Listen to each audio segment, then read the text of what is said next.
Permisi Bu. Silakan masuk. Selamat pagi Bu.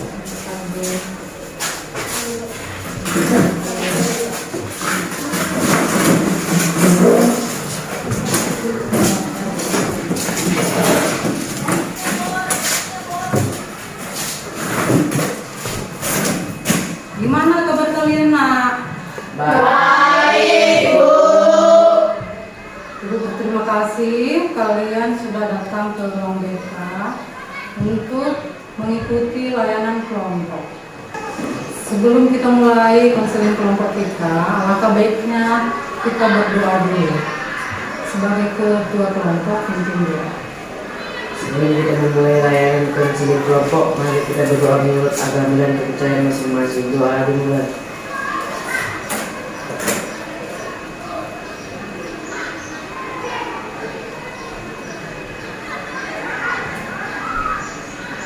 Doa selesai.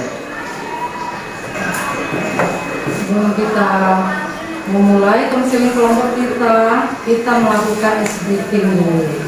Ya, yaitu ice breathingnya tepuk tangan ceria.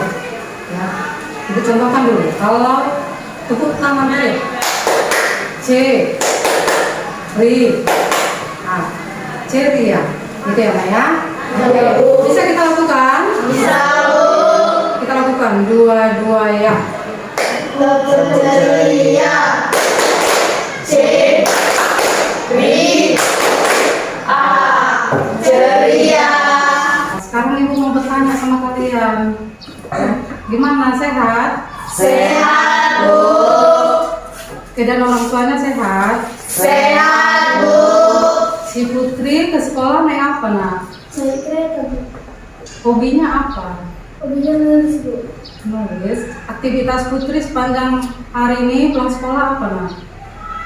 Pulang sekolah, makan siang, tidur siang, yaitu beres Bu.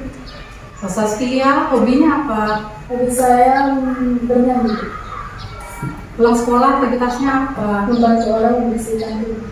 Si Ayu, Hobi saya juga bernyanyi Bu. oh, bagus. Si Jonathan, hobinya apa? Hobi saya bermain bola Bu. Baru aktivitasnya sepulang sekolah apa, Nak? Makan Bu, lalu mengalir Bu. Si Mario, Hobi saya bermain bola Bu. Aktivitas saya saat di rumah bermain bola dan belajar Bu. si Riyandi, Hobi saya main bola Bu. aktivitasnya sepanjang hari. Membantu orang tua Bu. Oh, bagus ya. Berarti kalian sudah ada jadwalnya ya. Mau bantu orang tua itu bagus ya. Jangan bermalas-malasan ya. Kita sekarang ya, Ibu mengucapkan terima kasih karena kalian sudah datang ke ruang BK ya, yaitu untuk menerima layanan konseling kelompok. Ada nggak yang sudah tahu apa itu konseling kelompok? Belum. Konseling kelompok adalah suatu konseling yang diberikan kepada beberapa individu ya, untuk memecahkan masalahnya, yang bertujuan yaitu dalam pengentasan ya, memberikan bantuan kepada peserta didik dalam masa perkembangannya. Paham? Paham Bu. Ya.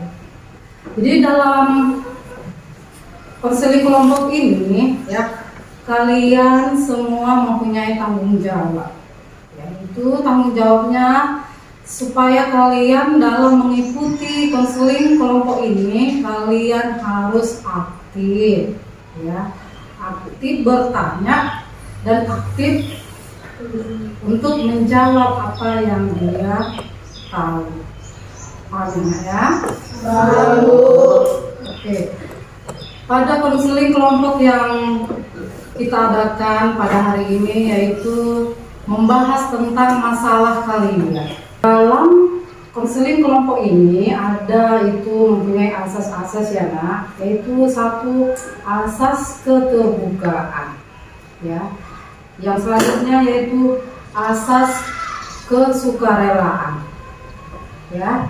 Di asas keterbukaan, sukarelaan, kerahasiaan ya. Kalau dikatakan di asas kerahasiaan, berarti ini adalah bersifat rahasia.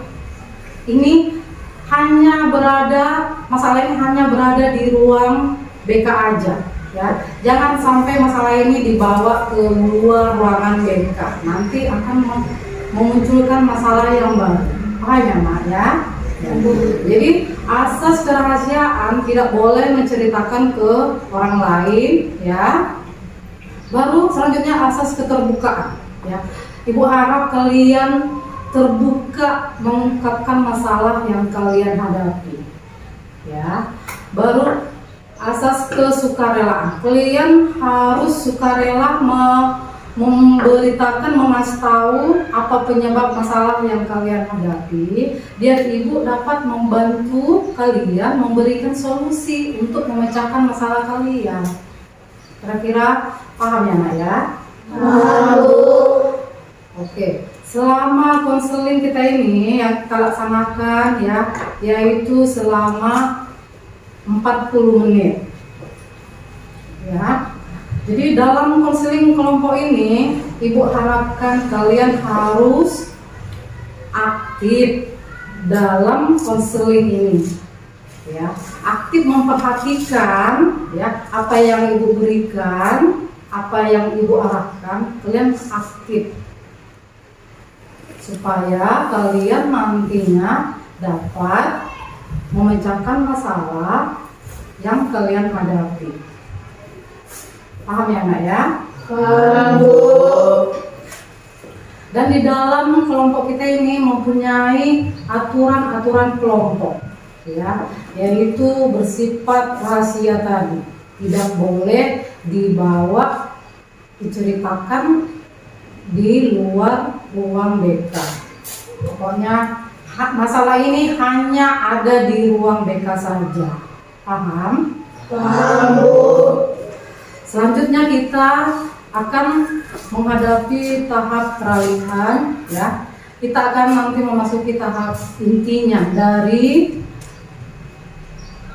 pelaksanaan konseling kelompok ini, ya. Sekarang kalian sudah paham tadi apa itu pengertian konseling kelompok? Belum, Bu. Konseling kelompok yaitu suatu layanan yang diberikan kepada beberapa individu, ya, di dalam satu kelompok yang mempunyai masalah yang sama, ya. Di sini masalah kalian apa? Membolos pada jam pelajaran, ya. Tujuannya apa diadakan konseling kelompok ini? Yaitu untuk memberikan pengentasan, ya, supaya perilaku membolos kalian itu dapat diperbaiki, ya, secara positifnya. Jadi udah siap semua, Nak, ke tahap inti? Sudah, Bu. Saat ini ibu akan menampilkan materi kita, yaitu tentang perilaku membolos pada jam pelajaran, ya. Perilaku membolos sekolah adalah kegiatan tidak masuk sekolah untuk mengikuti pelajaran, ya, baik itu pada pelajaran les pertama atau tidak masuk selama seharian. Paham? Faktor penyebab membolos ada dua, yaitu satu faktor internal. Kalau faktor internal berarti itu faktornya yang berasal dari diri kalian, ya. Apa yang mempengaruhi dirimu itu melakukan perilaku membolos. Paham di situ? Paham. Faktor yang kedua adalah faktor eksternal, yaitu faktor yang berasal dari luar diri kalian. Dampak perilaku membolos. Kalau kalian sering melakukan membolos pada jam pelajaran, ya, ada dampak negatifnya. Akan terjadilah yaitu mengalami kegagalan dalam pelajaran, ya kan? Ya Bu. Hilangnya rasa disiplin. Aturannya sudah masuk belajar, kalian malah berkeliaran di luar kelas, ya. Baru kalian akan bisa tinggal kelas karena nilai yang menurun, ya. Paham? Tahu. Jadi ibu harapkan kalian dengan materi yang ibu berikan ini, ya, sudah tahu kalian yaitu dampaknya kalau kalian sudah sering membolos, ya, dampak negatifnya ada, bisa-bisa jadi tinggal kelas, nilai menurun, ya, kalian ketinggalan pelajaran, ya. Jadi ibu harapkan dengan materi yang ibu berikan ini kalian harus sudah mampu merubah tingkah laku kalian yang biasanya membolos menjadi tidak membolos. Paham, Nak? Oke. Jadi sekarang ibu mau bertanya kepada kalian, apa yang menyebabkan kalian melakukan perilaku membolos pada jam pelajaran? Si Putri. Karena kurang suka sama mata pelajaran ini. Saskia. Karena malas belajar Bu. Ayu. Karena tidak suka dengan guru makannya. Si Jonathan. Karena tidak siap tugas. Mario. Si Riyandi. Tidak mengerti dengan pelajarannya. Oh. Jadi berdasarkan dari laporan sekretaris dan wali kelas, ibu mendapatkan data bahwa dalam 1 minggu ini kalian banyak melakukan membolos pada jam pelajaran. Si Ayu, Saskia, dan Putri membolos pada jam pelajaran prakarya, matematika, dan IPA di hari Senin, Kamis, dan Jumat. Riyandi, Mario, dan Jonathan membolos pada jam pelajaran bahasa Inggris, matematika, dan IPS. Kalian membolos keluar dari sekolah, kalian kemana? Coba si Riyandi. Ke belakang SD Bu. Si Mario, si Jonathan, Kepala Bu. Ayu, Sembunyi di belakang kantin Bu. Saskia, Menjadi Bu di kantin. si Putri. Di luar lingkungan sekolah Bu. Oh. Jadi kalau kalian melakukan membolos itu akan berdampak pada kalian. Ya, tadi sudah ada ibu jelaskan. Kalau kalian sering membolos bisa ketinggalan pelajaran. Ya kan? Kalau udah sering ketinggalan pelajaran nanti kalian jadi tidak paham. Nilai kalian bisa menurun dan bisa tinggal kelas.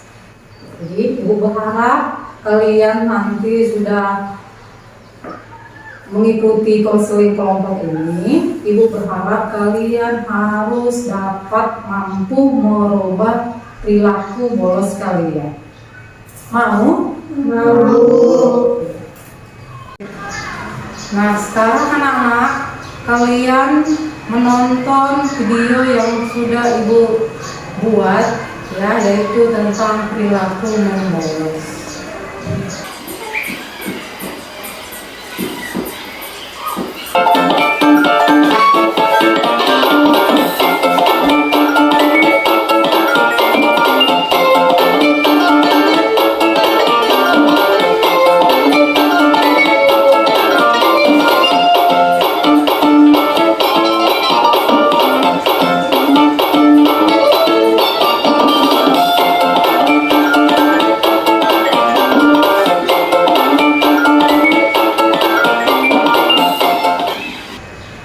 Oke, sekarang ibu minta kalian menuliskan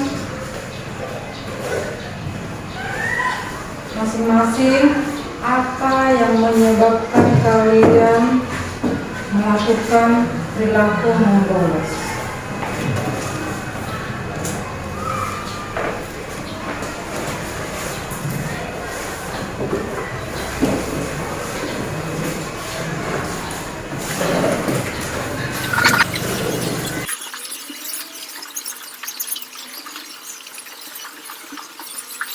Sudah siap, Nak?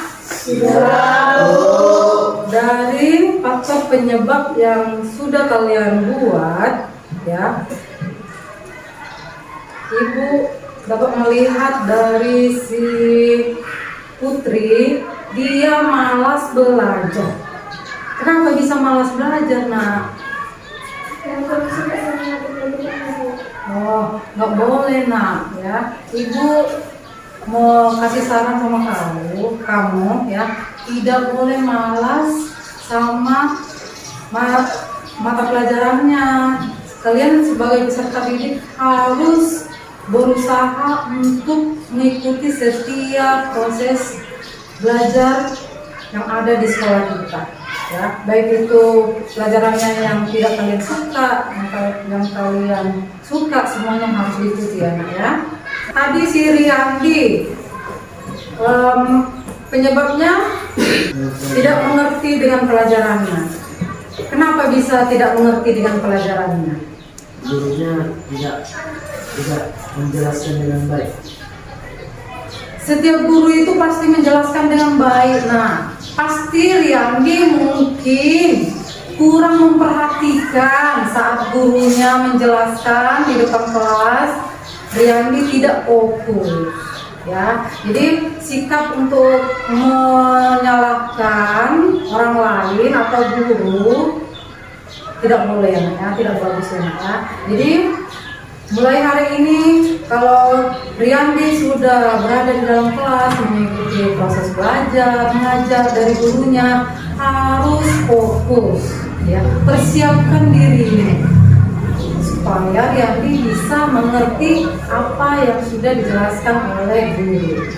Jadi sekarang kalian, ya, dari semua faktor penyebab yang sudah kalian beritahukan sama ibu, ya, kalian merubah tingkah laku kalian yang lama, ya, yaitu tadi tidak suka guru, tidak mengerjakan PR. Kalau kalian merubah perilaku kalian yang lama, berubah ke perilaku yang baru, ya, yang sudah berubah, itu akan membuat kalian menjadi lebih baik lagi, ya. Tidak ketinggalan pelajaran, ya, tidak PR tidak siap, pasti siap.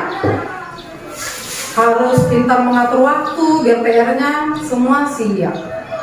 Paham? Dan kalian nanti untuk keberhasilan kalian kelak kehidupan kalian. Paham kalian semua, Nak? Paham, Bu. Jadi itu dampak positifnya. Dampak negatifnya ada juga. Kalau kalian tetap berada di perilaku yang lama, ya, kalian nanti akan mengalami kegagalan dalam belajar. Paham? Ketinggalan pelajaran, hasil nilai kalian bisa menurun, ya, dan akan lama-lama bisa dikeluarkan dari sekolah. Baru yang terakhir akan tinggal kelas. Kalian mau tinggal kelas? Jadi kalau kalian mau merubah tingkah laku kalian tadi, Nak, berarti kalian harus berubah ke perilaku yang baik, ya, yang baik. Sekarang kita masuk di self reward, yaitu tentang penghargaan diri, ya. Jadi kalau kalian sudah melakukan perubahan perilaku yang baru, ya, kira-kira apa yang akan kita sepakati sekarang? Kira-kira apa yang harus kita berikan kepada kalian, ya, sebagai penghargaan? Coba. Alat perlengkapan sekolah yang baru. Oh ya, si Putri, Yang itu si Riyandi. Oke, berarti sekarang kita sudah sama-sama sepakat, ya, Nak, ya?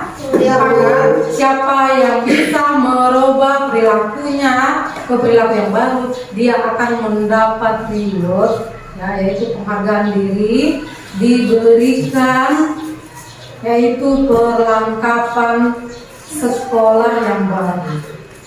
Oke. Selanjutnya yaitu kita ke kontrak perjanjian diri. Ya, di sini Ibu memberikan kontrak kepada kalian, ya, seberapa lama nanti kalian dapat merubah perilaku kalian ke perilaku yang baru, ya.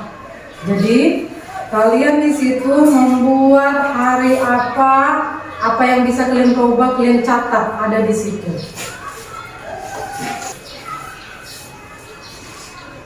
Oke, dalam kontrak perilaku tadi, ya, kalian catat di sana yaitu bahwa kalian sudah dapat merubah perilaku kalian ke perilaku yang baru, yang dapat membuat kalian menjadi lebih baik lagi. Karena selesai mengisi kontrak perilaku, ya, kita melakukan di tahap penutup, ya. Di tahap penutup ini Ibu bertanya sama kalian, kira-kira sesudah kalian mengikuti konseling kelompok ini, ada nggak sama kalian perubahan? Ada, Bu. Dengan Ibu menjelaskan sama kalian tadi materi tentang perilaku membolos, dampak negatif dan dampak positifnya, berarti kalian sudah dapat melakukan atau berusaha melakukan perilaku yang baru, ya kan, Nak? Oke, sekarang kita berkomitmen, ya, bahwa kelompok konseling kelompok ini tidak hanya pada hari ini saja, ya, ini akan berkelanjutan.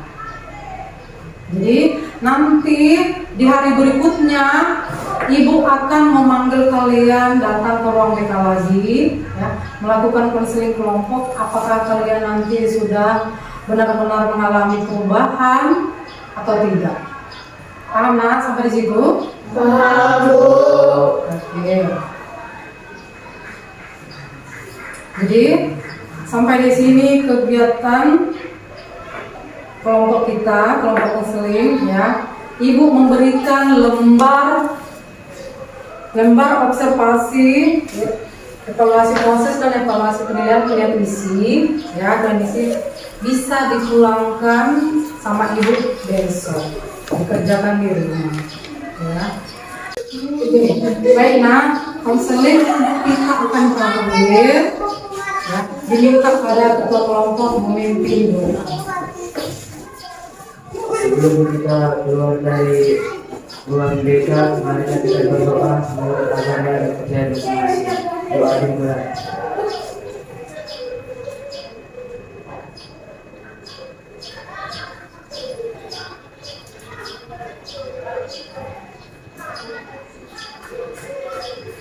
Doa selesai. Oke, sekian dulu konseling kita. Nanti kita lanjutkan ke sesi selanjutnya. Selamat siang. Siang, Bu.